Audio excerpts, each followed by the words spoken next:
al Rey de los cielos. Aleluya. Puedes tomar asiento. Vamos a compartir la palabra de nuestro Dios.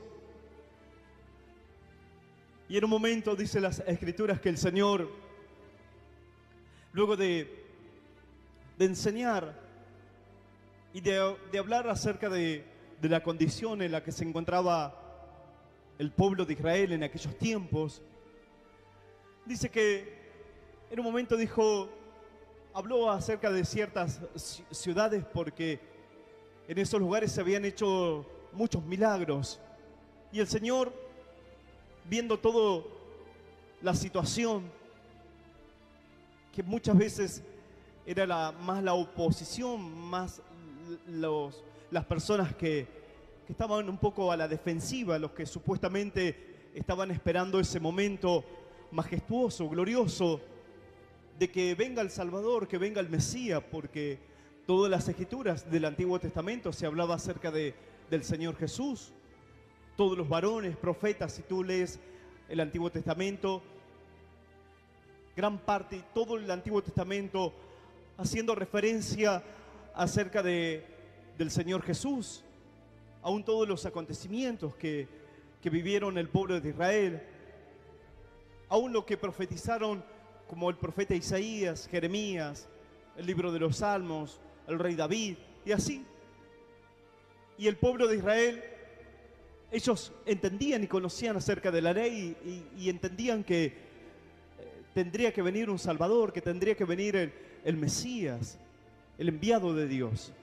Pero cuando vino ese momento, no pudieron darse cuenta que aquel que tanto estaban esperando y aquel que tanto hablaron los profetas estaba enfrente de ellos y no se dieron cuenta. Lo que tanto estaban esperando estaba ahí, ahora se estaba cumpliendo, mas ellos empezaron como a cuestionar, como a tener muchos prejuicios acerca de las enseñanzas del Señor Jesús y lo rechazaron en muchos lugares. Aún en Jerusalén dice que lo rechazaron al Señor, lo sacaron de las sinagogas también, y así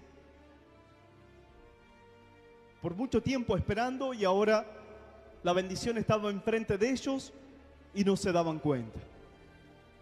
Y no podían abrir sus ojos, su entendimiento, porque ellos estaban esperando al rey de acuerdo a su percepción, de acuerdo a su perspectiva, a su visión. Pero imagínate, vino el ungido de Dios, el enviado de Dios, de una manera tan humilde, tan sencilla, tan simple. Se hablaba de un reino majestuoso, poderoso, y ellos diciendo, pero este es el rey, el que traerá libertad para la nación. Porque ellos conocían acerca de los reyes estaban en sus palacios, los reyes tenían su ejército, los reyes tenían armas y demás, estaban vestidos de como una vestidura de la realeza de los reyes. Pero ahora venía el Señor Jesús, que se hablaba de que iba a establecer un reino y que iba a ser eterno y que iba a ser un reino que iba a durar para siempre y que iba a traer libertad a la nación, al pueblo. Y el Señor Jesús hablándoles a ellos desde una barca. El Señor Jesús ahora caminando entre las calles con sandalias, hablándoles del reino de los cielos. Entonces lo menospreciaron. Lo menospreciaron al Señor Jesús. Menospreciaron que la bendición de Dios y que la gloria, lo poderoso venía como en algo tan simple y tan humilde, y ellos lo dejaron pasar. Entonces dice las Escrituras que el Señor en un momento habló acerca de ciertas ciudades, diciéndoles a estas ciudades que el castigo para Sodoma y Gomorra iba a ser más tolerable para ellos que para estas ciudades, porque en estas ciudades se habían hecho muchos milagros, pero no se arrepintieron. El Señor diciéndoles, si se hubiesen hecho los milagros en aquellas ciudades, se hubiesen arrepentido. Pero en estas ciudades, en estos lugares, el Señor sanaba a los enfermos, libertaba a los cautivos, limpiaba a los leprosos, daba vista a los ciegos, hacía muchísimas señales, pero así no se arrepentían. Mas el Señor, viendo la otra parte del pueblo, de aquellos que con un corazón más humilde, más sincero, que no conocían mucho de la ley, recibían con gozo y con alegría la palabra de Dios, se regocijaban en sus corazones, le creían al Señor. Entonces en un momento el Señor se regocijó, dijo: te alabo, Padre, y te exalto, porque has escondido estas cosas de los sabios y de los entendidos, y se las has revelado a los niños, Señor. Porque así te ha agradado a ti, Dios mío. Has escondido todo esto. Claro, para ellos quedaba como escondido de los supuestamente sabios, de los supuestamente entendidos, de los supuestamente que conocían, veían, tenían sabiduría, tenían conocimiento, tenían experiencia y cuántas otras cosas más. Pero les fue encubierto a ellos lo más glorioso y lo más maravilloso, que era del reino de los cielos. Y el Señor dijo: y se la has revelado a los niños. En un momento el Señor dice que tomó a uno de los niños y lo tomó en sus brazos. Y le dijo a la gente: si ustedes no reciben así el reino de los cielos como los niños, no podrán ver el reino de los cielos, no podrán contemplar la bendición de lo alto. Pero si ustedes quieren ver la bendición, tienen que recibir así el reino de los cielos como los niños.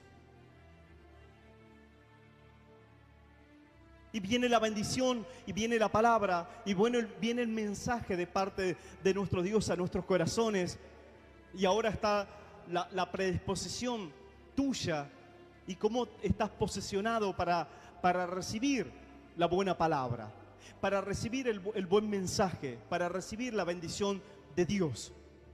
Y si no estás con una buena predisposición, si no estás así como el Señor lo enseñó a través de un ejemplo, tomando a un niño, no vas a poder contemplar el reino de los cielos.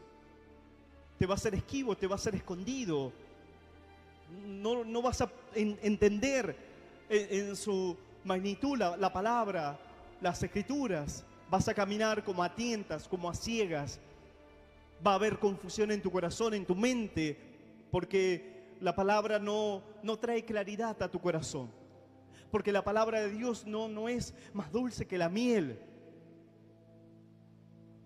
Te va a hacer un poco gravosa el camino. Te va a hacer un poco esquivo las cosas. Te va a hacer un poco como constantemente, como que tienes que hacer un gran esfuerzo para incluso venir a la iglesia. Tienes que hacer un sacrificio doble, con muchísimo esfuerzo, para decir: voy a leer la Biblia o voy a orar. Y ni que hablar de decir: voy a ir a compartir la palabra con el necesitado, agarrar unos folletos e irte a una plaza a predicar la palabra. Ni se te va a cruzar por la mente hacer algo así. Y el camino te va a resultar muy, muy gravoso. Y qué triste es que alguien camine así. Y qué triste es aquella persona que tiene quizás a algún empleado, a alguien que está realizando alguna tarea, que lo haga como a desgano, que lo haga así como con quejas. La madre se enoja incluso cuando sus hijos, quejándose, enojados, pateando piedras, van a tender la cama, o van a hacerle algún mandado, van a comprarle algo, e incluso para que hagan la tarea y para que estudien, como que si el padre o la madre van a adquirir algún beneficio si el hijo o la hija estudia y se recibe. y avanza en su conocimiento. Tu padre y tu madre no van a ser ni más ricos, ni más pobres, ni más sentirse como privilegiados o no, sino que el beneficio es tuyo, joven. El beneficio es tuyo, jovencita. Dale gracias a Dios que tienes a un padre o una madre, alguien que constantemente te está diciendo, estudia, no abandones los estudios, esforzate, no te alejate de las juntas malas, esas amistades, no vengas tarde, acostate temprano, levantate temprano, sé responsable. Dale gracias, dale gracias, dale gracias a Dios, porque tenés a un padre, tenés a una madre que está ahí constantemente. Hay jóvenes que no tuvieron o no tienen la dicha de tener su padre o su madre. Su padre los abandonó, su madre los crió como pudo, como madre soltera, quedó sola. Entonces lo que pudo, hizo por la vida de sus hijos. Y los hijos no pudieron estudiar, no pudieron realizarse. Lo que primero les tocó fue lo malo, la droga, la violencia, el menosprecio y tantas otras cosas más. Pero qué triste tener así a tu hijo todo el día quejándose, todo el día como cuestionando, incluso que le sirvas un plato de comida y diga, no quiero comer, yo esa comida no la como. Te dan ganas de agarrarle con el plato y darle por la cabeza, ¿cierto? Mi padre nos hacía mucho problema, ¿no? No quieren comer, no coman, listo. No es que nos preparaban una comida especial. Después a las 2, 3 de la mañana andábamos revolviéndola ahí en la cocina y comíamos lo que encontraba. Y como se habían comido todo, entonces era un mate cocido con un pan que había quedado por ahí. Y así nos curó como la rebeldía o que nos quejábamos de todo. Pero qué triste es que un creyente también le sea como muy gravoso el congregarse, el buscar a Dios, el predicar la palabra, el adorar, el cantar. Parece como que lo ponen en una tortura ahí. Hay veces que estamos adorando y algunos están con los ojos abiertos. A veces se está cantando una alabanza con gozo, con esperanza en el corazón. Y otros dicen, ¿cuándo va a terminar esto? ¿Cuándo? ¿Cuándo van a decir que nos sentemos? ¿Y qué tal si yo te digo ahora, ponete de pie, vamos a escuchar la palabra de Dios así como estoy yo, parado? ¿Aguantarías? Y hoy voy a hacer un poquito más extensa la prédica. Va a durar 1h20, hora y media. ¿Qué tal? Bueno, si alguien aplaudió es porque quizás dice, para mí no me es gravoso, para mí no me es una carga venir o buscar a Dios. Bueno, gloria a Dios por aquella persona que se regocija, por aquel creyente que no le es gravoso. Pero otro por allá dirá, pero ¿quién fue ese o ese?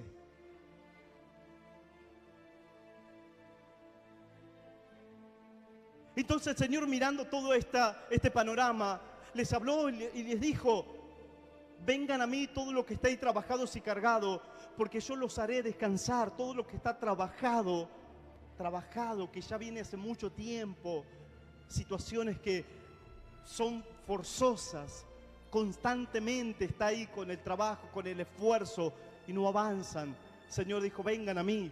Y lo que está ahí cargado, lo que está ahí, que te es ya como una carga pesada, una carga que no te deja tener paz, no te deja tener felicidad en el corazón.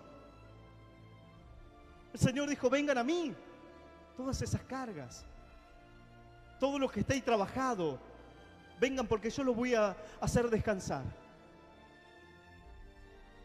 Y lleven mi yugo sobre vosotros.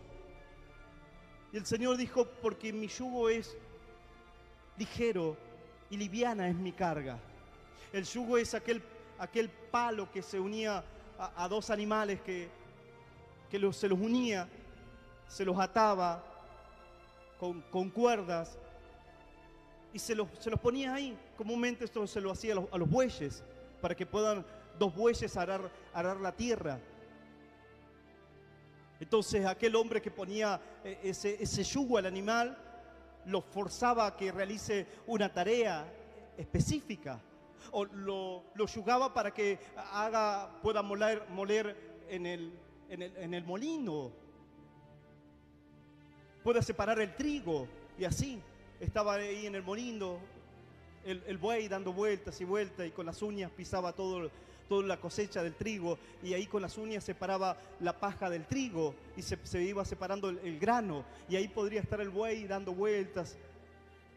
Entonces aquel dueño del buey le ponía el yugo para que realice una tarea específica. En un momento el Señor habló acerca de esto, dijo: no pondrás bozal al buey que trilla, porque comúnmente se le ponía bozales a los bueyes para que no coman el grano, porque estaban trillando y para que no coman el grano. Entonces el Señor luego da a entender y explica, no solo está hablando en sí de los animales, sino está hablando de aquellos hombres que han tomado el yugo de Dios y que están arando y que están trabajando y que se mueven. Y Dios dice: no le pondrán bozal al buey que está trillando, porque yo lo escogí para esa tarea y le puse y ha tomado mi yugo, y tiene que tomar del trabajo, del esfuerzo, porque tiene que haber una recompensa también para el buey. Entonces el buey, luego de trabajar, se lo hacía descansar. Los buenos amos lo llevaban a su lugar, como un pesebre, un lugar donde ponían ahí a sus animales, le daban pasto, agua, para que puedan descansar. Así, el Señor Jesús dijo: tomen mi yugo, porque antes ustedes estuvieron bajo el yugo de esclavitud, y hubo alguien que te había puesto un yugo de servidumbre para esclavitud. ¿Sabes quién te había puesto ese yugo? Y quizás tú no sabías, no te había dado cuenta. Y hoy, por medio de las Escrituras, te vas a dar cuenta, o te has dado cuenta, de que el mundo, Satanás, el diablo, te había puesto un yugo sobre tu cerviz. Por eso luego el libro de Isaías dice que el yugo se va a podrir a causa de la unción, a causa del poder de Dios, de la gloria de Dios. El yugo de vuestra servidumbre se pudrirá a causa de la unción. Satanás, el diablo, te había puesto un yugo que te esclaviza. El mundo te pone un yugo para que te esclavice. Te había esclavizado ahí para que realices la tarea que él quería que hagas. Así, todo lo malo, la delincuencia, toda clase de pecados en los cuales tú te deleitabas, y ahí tenías el yugo de esclavitud, porque te esclavizaba y te llevaba a que cometas todo delito, toda delincuencia, toda perversidad, todo adulterio, toda fornicación, atado a la pornografía, y así a tantos otros pecados más que el hombre se encontraba así en esa condición. Pero luego se cumplió la promesa de Dios, era una promesa de Dios por medio del profeta Isaías. Dijo que a causa de la unción, el yugo del diablo, el yugo se pudrirá. Y Dios, cuando tú te acercaste a Cristo y te acercaste a los caminos de Dios, el Señor rompió, quebró esa atadura, esa ligadura, ese yugo que te terminaba esclavizando. Por eso Dios dice: no vuelvas nuevamente a la esclavitud, no vuelvas nuevamente para atrás, porque te van a volver a poner ese yugo que te esclaviza. Vas a volver a los pecados antiguos, a la vieja vida, a la esclavitud. Y aún aquel creyente que camina en el camino de Dios, pero se ha tornado el camino de Dios como gravoso para su corazón, para su alma. Le es gravoso adorar, cantar, leer la palabra, predicar, hacer algún servicio para la obra de Dios. Dice, hermano, vamos a limpiar la iglesia. No, dice que mucho calor. Vamos a levantar un templo. No, es que yo no soy. Así me decía uno. Me miraba porque estábamos levantando un templo y me miraba y decía, pastor, dice, cómo me gustaría ayudarle, pero yo no soy de la pala. Así me decía. Yo no soy de la pala, me decía. Dice, yo soy más del oficinista, me dice. Y se acomodaba la corbata y el traje. Si hubiese sido para la pala, le ayudaba. Así que estaba un rato, miraba, criticaba lo que estábamos haciendo incluso y se iba. Tú dices, pastor, ¿había alguien así? Sí. De eso y unos cuantos. Pero aquel que ha tomado el yugo de Dios, el yugo de Dios es un yugo, no es que te esclaviza, sino un yugo que te lleva a un compromiso, te lleva a dar una entrega para Dios, sí, un esfuerzo, pero comparado a la vida que llevabas antes, es insignificante. Dar una ofrenda para Dios, dar un diezmo. El otro día con los hermanos sacábamos la cuenta, porque estamos juntando el dinero para sacar la radio al aire, y ahora nos compramos un filtro y ahora nos dimos cuenta que el cable tampoco sirve y hay que comprar el cable nuevo y hay que comprar conectores nuevos. Entonces yo le digo a los hermanos, la radio desde 2008 hasta ahora el 2025 ha salido al aire sin ningún tipo de interferencia y nos ha sido de bendición para toda la ciudad. Tremenda. Del 2018 al 2008, perdón, al 2025. Son aproximadamente 17 años que no hemos puesto un peso para la radio. Digo, bueno, y ahora se rompió, ahora hay que reparar, hay que remodelar, cambiar cables y cambiar conectores y cambiar equipos y tantas otras cosas más. Le digo, no es mucho. Y sacábamos la cuenta, le digo, gran parte de todos los que estamos aquí fueron a causa de los mensajes del varón de Dios, las predicaciones, cuánto nos cobró, cuánto pagamos, nada. Todos. Y Dios nos sacó de tantas cosas malas. Y yo le decía, y a ver, saque la cuenta de alguien que quizás estuvo en estado de depresión y tenía que ir al psicólogo. ¿Cuánto cobra un psicólogo? Tanto. ¿Y cuánto es por mes? Tanto. ¿Al año cuánto sería? ¿Cuánto tendría que pagar esa persona para ir a un tratamiento del psicólogo? Miles y miles de pesos. Y bueno, sacábamos la cuenta diciendo, bueno, y aquel que estaba atado a los vicios del cigarrillo, creo que el vicio del cigarrillo era, comparado ahora, era más de 2 millones de pesos por mes. Al año. Casi 3 millones. Decirle a alguien que fume, que saque la cuenta y que puede ahorrar por año más de 2 millones de pesos. Y puede cambiar el auto, puede comprar materiales, remodelar su casa, comprar un terreno, lo que fuese. Puede pagarle el colegio privado para sus hijos. Puede invertir ese dinero y lo está desperdiciando, incluso con prejuicio para su propia salud. Y yo les decía, y aquel que está atado al vicio del cigarrillo, no solamente está atado al vicio del cigarrillo, sino que también esa persona consume alcohol. Y esa persona también, muchos de ellos terminan en los juegos de azar. Y la lista y los números se van.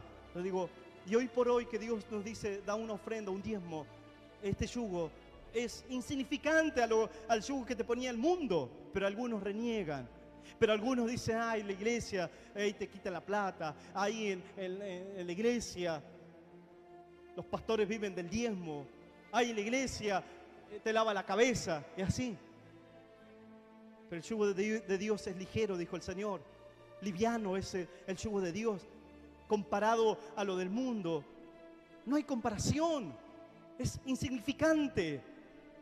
Y para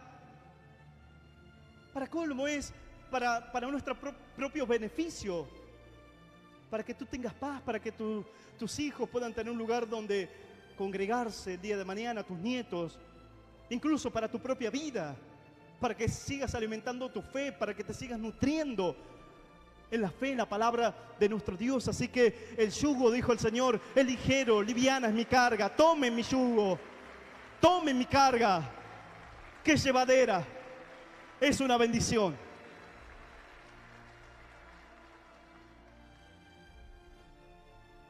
Y luego el libro de Santiago habla acerca de que para caminar en Dios debemos despojarnos de toda la malicia, despojarnos de todo lo malo, para poder recibir la palabra, la enseñanza, porque si está la malicia, y si no cambiamos el corazón, no cambiamos nuestra percepción, nuestra visión, nuestra mente, nuestros pensamientos, la palabra de Dios va a ser algo que resuena nada más en tu corazón, en tu alma, que te recrea, y vas a decir, me trae paz.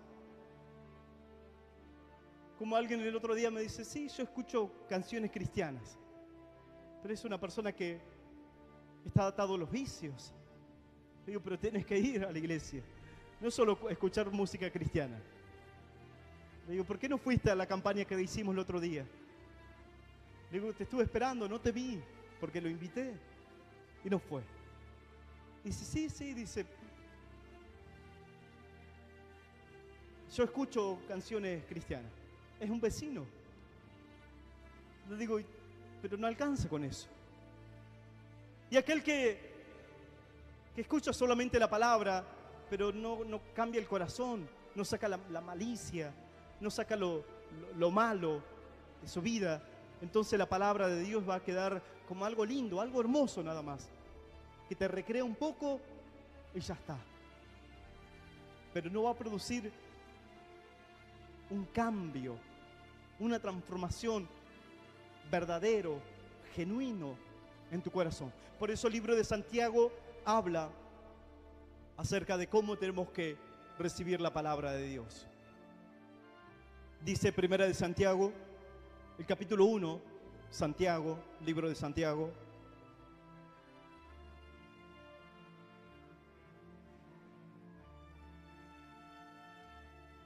Capítulo 1, del versículo 21 dice así: por lo cual, desechando toda inmundicia y abundancia de malicia, recibid con mansedumbre la palabra implantada, la cual puede salvar vuestras almas. Versículo 22 dice: pero sed hacedores de la palabra y no tan solamente oidores, engañándoos a vosotros mismos. Porque si alguno es oidor de la palabra, pero no hacedor de ella, este es semejante al hombre que considera en un espejo su rostro natural, porque él se considera a sí mismo y se va, y luego olvida cómo era. Mas el que mira atentamente en la perfecta ley, la de la libertad, y persevera en ella, no siendo oidor olvidadizo, sino hacedor de la obra, este será bienaventurado en lo que hace. Esto es palabra de Dios y lo vamos a recibir con un fuerte aplauso, bien fuerte aplauso para el Señor, porque Él es digno de gloria, de honra y de toda la alabanza. Aleluya.